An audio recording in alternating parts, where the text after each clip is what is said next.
great pleasure. Hi, Tom. Hi, Dave. Here we are. Indeed. Thank you.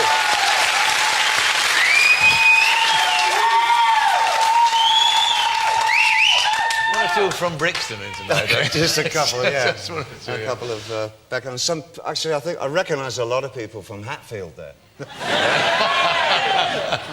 I'm So thanks for reminding me and coming out about the garden hose, the breathing through. Yes. I thought I was the only one. How did you do? I did it like that. That's a tough way.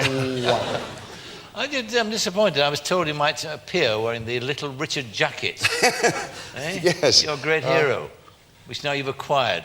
I've now acquired that through my wife. It was one of our wedding anniversaries a few months ago. And my idol when I was a kid was Little Richard. And she knew that, so she found one of his old original stage jackets, 1956, and she got it for me for an anniversary present. And the thing, Little Richard, the guy is huge. This guy, I can use it as a tent in the garden. I basically wear it on stage. I mean, he must have had like really little legs. And big body. You know, and a big body, because Yeah. the sleeves are down there on me. I saw him first in 1963, I think it was. And I think it might have been at the Brixton Odeon. I don't know, somebody remember the tour. Everybody remembers everything these days. And the Rolling Stones were opening up for him. It's the first time I ever saw him. And they weren't really very well known. There's about 6 kids rushed to the front, you know. That was their fan base at the time. Everybody was there for Little Richard. And I think Bo Diddley was on the show and all that. And it was priceless. I'd never seen anything so rebellious in my life. Some guy yells out, "Get your hair cut." And Mick says, and I'll never forget these words, "What, and look like you?"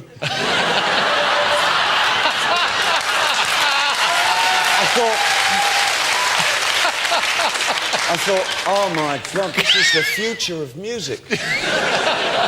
And sure enough. But was it music that engaged you, or was it the sort of showmanship of it all? It was really the music and the showmanship of it all.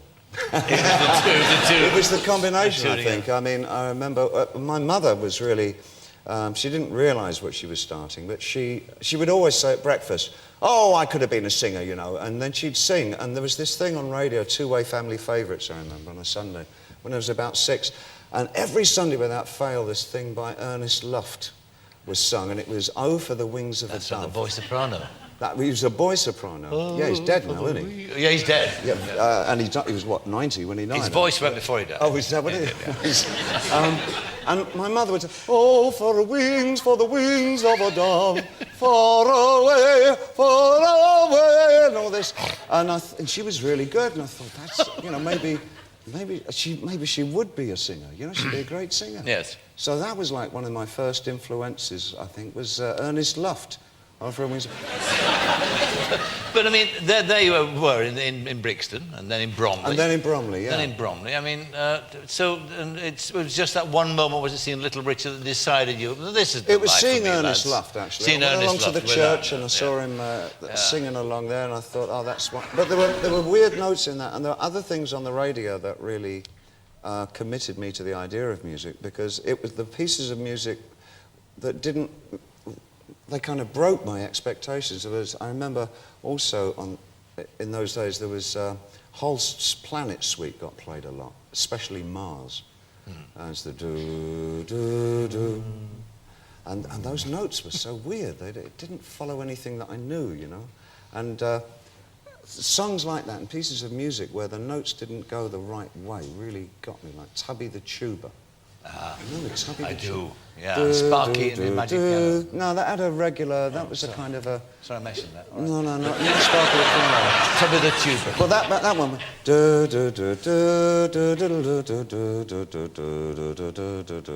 There was this weird bit. Don't forget that. It was that note. Yeah. It was like awkward, you know. Extraordinary beginning to where you got to, into some rock and roll. Yeah, well, but I like Little Richard along with this stuff. But you mentioned that when you saw Little Richard, you mentioned an interesting word, rebellion. Yeah. You mentioned. I mean, what was the purpose of your rebellion? What was it? Oh, I don't think I really ever had a rebellion. Oh, you could... No. Only against my mother and father, really. It was really no wider than that.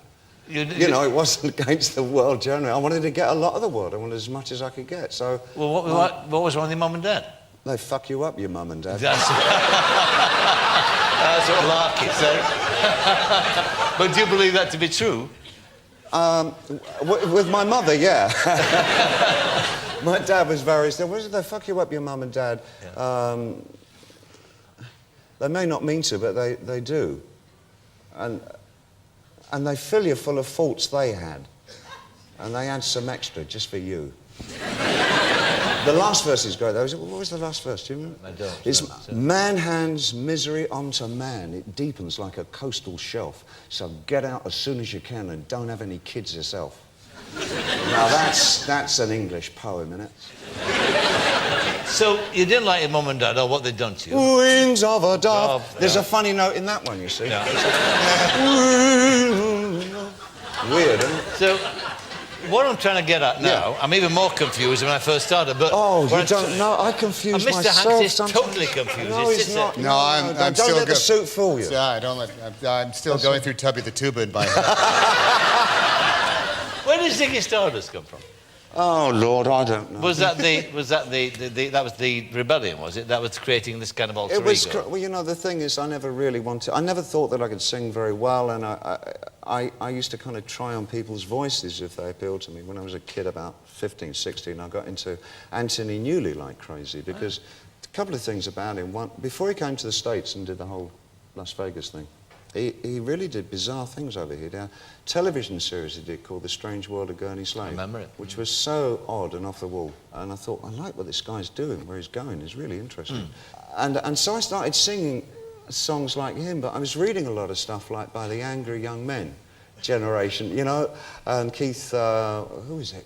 Was it Waterhouse? Keith Waterhouse. Yeah, Willie Keith Waterhouse and John Osborne and stuff like that. And so I was writing these really weird Tony Newley type songs, but the lyrics are about like lesbians in the army and cannibals and paedophiles and things like that. It was this kind of, you know, I thought, yeah, this is my bag.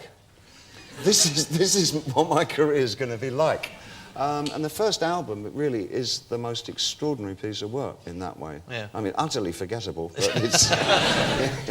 But there's no faulting its ambitions. But what about that sort of androgynous appeal that you developed? I mean, where did that come from? That sort of feminine side of you? Oh, that's just me being camp, really. But when did you first start being camp? When I put those clothes on, funnily enough. Amazing what it does to you when you drag up for the first time, isn't it, Tom? It gave me a lucrative career for a while, anyway. No, I tell you what was even funnier, though, was getting my band to put the clothes on. Because my band were all from Yorkshire. I've got to tell you, my father was from Yorkshire. From Tadcaster, wasn't it? Yeah, well, somewhere between Tadcaster, Doncaster and York. So he's from there, and my mother's family were from Lancashire. So when I hear somebody, I'm nearly there, you know, I want to be, I've supped some stuff to eat. I can't help it. It's, so I'm trying desperately not to get into a Yorkshire accent. It's really hard. They do it very well. You sound like my dad, you see. It's really off-putting. I won't look at you. All right. I will, actually, because he was a good man. So these guys all came from Hull, you know, we're going to play a rock and roll band, they like the songs and all that. And I said, yeah, it's great. So, do you want to see what we're going to wear? Oh, yeah, right. Okay. Not wear. Not bloody right, I'm not putting that on. I said, no, believe me, you'll look great. It'll really suit you. Yeah, right. And so I don't know how I did it, but I managed to talk them into doing it. A couple of nights later, we'd done a couple of shows, and all these girls were all over them. And suddenly the dressing room procedure was really different. It's right. Who's got the blush? Hey, Trevor, have you finished with that mascara? It was a phenomenal thing. Amazing. A little bit of eyeliner. So when you look back on that now, do you remember? Obviously, you remember I look at as rarely as possible. But you remember it fondly? I do. Yes, absolutely. We had some wild times. It was a fantastic period.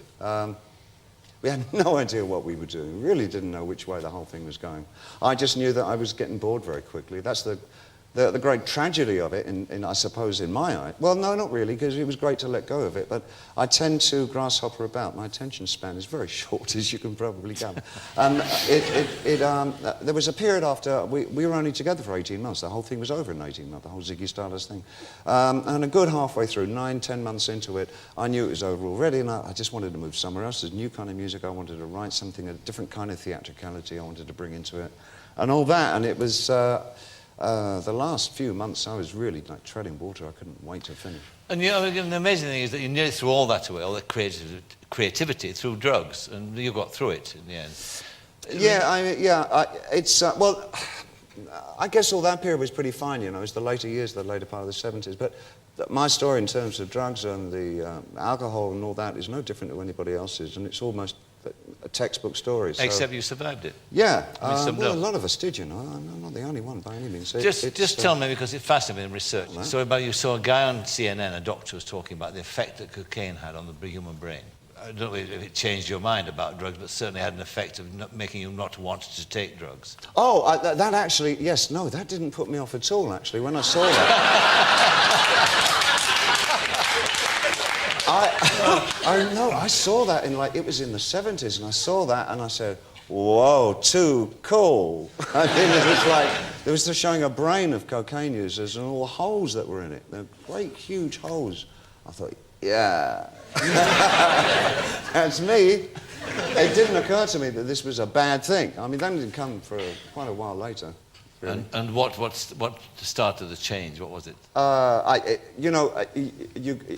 You can't have relationships with anybody. You don't know anybody else exists. It's just, you become a really dreadful person, you know? And I just think I got fed up with being a dreadful person. That's really as simple as that. And I guess I was lucky that I was able to knock it on the head, you know? And what about being a new father now? Because you've got a 2-year-old child now, haven't you? Yeah, I have indeed. Wonderful little girl, Alexandria. And also a wonderful boy, 31 years old. Yes, so I've got two. And I've got also a stepdaughter, of course, Zuleika, who's 21. One imagines, of course, then that the 31-year-old, when that period of time when you had the boy, yeah.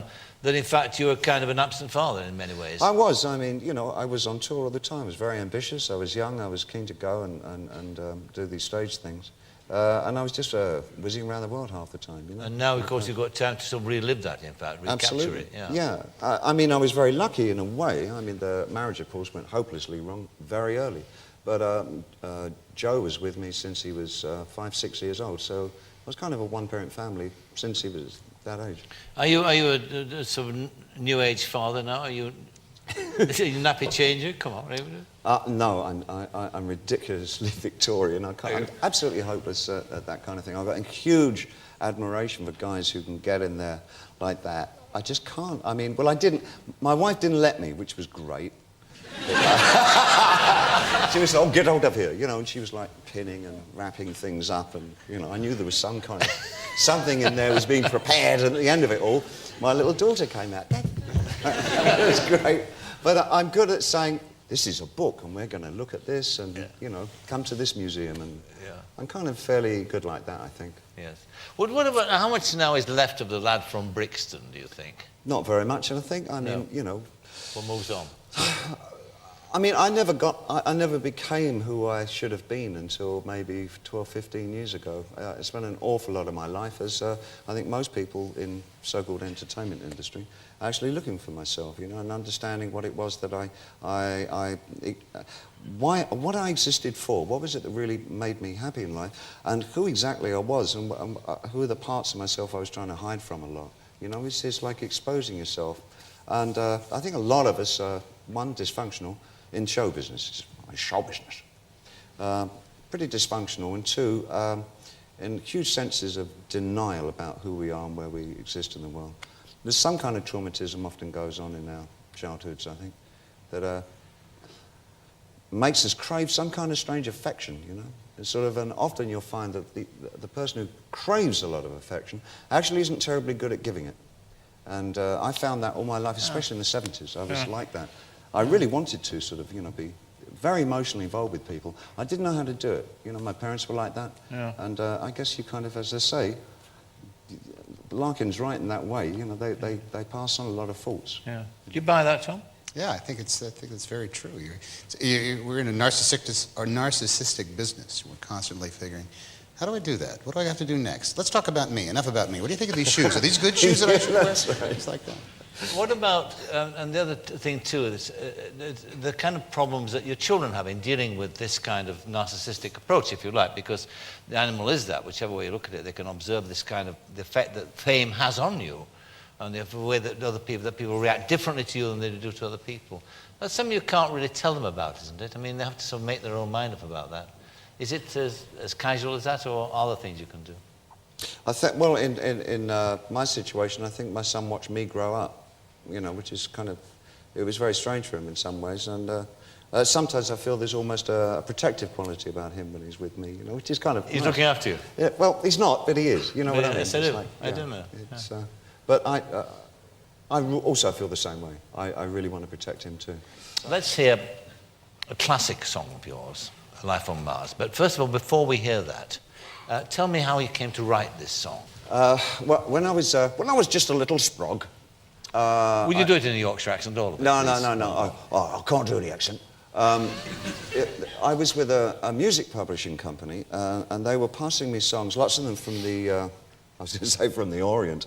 Some of them sounded like they came from the Orient. A lot of songs from Europe that they wanted me to do kind of English translations, not translations, but a new set of English lyrics for, you know. One of them was this French song that I thought was really very good, and I wrote some really terrible lyric. I think it's called Even a Fool Learns to Love. And I sent it back again. I thought, oh, that's the last area of that. Then I hear it on the radio. I thought, that's that tune, that must be my song. I thought, no, these are different lyrics. And it was Sinatra singing My Way. And I was, I wrote the lyrics, what happened? I phoned them up and said, oh yeah, your lyrics were rubbish. And I said, I know that, but they're the ones I did. And they said, yeah, well, we got Paul Anka to do them instead, and this is My Way. And that really made me angry for so long, about a year. And eventually I wrote I thought, well, I can write something as big as that, and I'll write one that sounds a bit like it. And so I did Life on Mars, which is my sort of, you know, revenge trip on My Way. Well, thank God you did. It's a lovely song. Shall we hear it? Oh, yeah, okay. All right. Thank you. Your pianist, your accompanist awaits you. David Bowie, Life on Mars. David.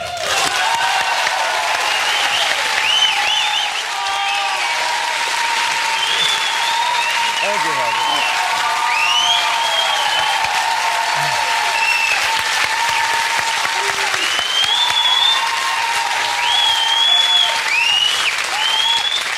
You enjoy that, Mr. Hanks? Oh, you know, That's going to be the ultimate in performing, actually. have you isn't ever stayed at the Sunset Marquis Hotel in Los Angeles? No. Well, it's a Yes.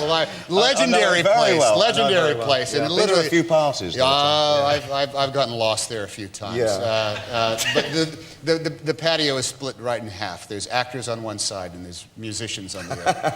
And the musicians are all looking at the actors. Oh, look at those actors. They've got it so easy. They just say the lines. It's people who write for them. They don't have to work. And the actors are all looking at the musicians. Look at those musicians. They've got it so easy. All they do is play the guitar and stand up and sing. And then you got the comedians down the end. Yeah, they're all goofing around. everybody. Yeah, they're asking you what you'd like to have to drink with your sandwich. That's absolutely true. I know every musician I know either wants to be an actor or a comedian, and comedians likewise want to be actors or musicians. And I think there's quite a few actors who would want to do. But you're happy doing what you're doing now? Oh, absolutely, completely. You content. find yourself at a kind of a lagoon state of life now. Really? I think so. Oh, that's very nice. That's I like the- that. that's with the the hose. Breathing through the What more nose. can I want? So David, then, so after this, what? You're on tour at present, and you're I'm promoting going the home. I single? want to see. I'm missing my wife and baby like crazy, and you know, have a good long writing thing afterwards. And whoops, I didn't want to go there. And then Christmas comes, and we'll be, you know, sort of going through all that. And I think my daughter's ready to really take the tree in now. You know, 2.5. It'll make sense, won't it? Well, thank you for talking to me tonight. I've really much enjoyed it, and I hope to It's been a do great it again pleasure sometime. meeting you both. It's been lovely. David Bowie.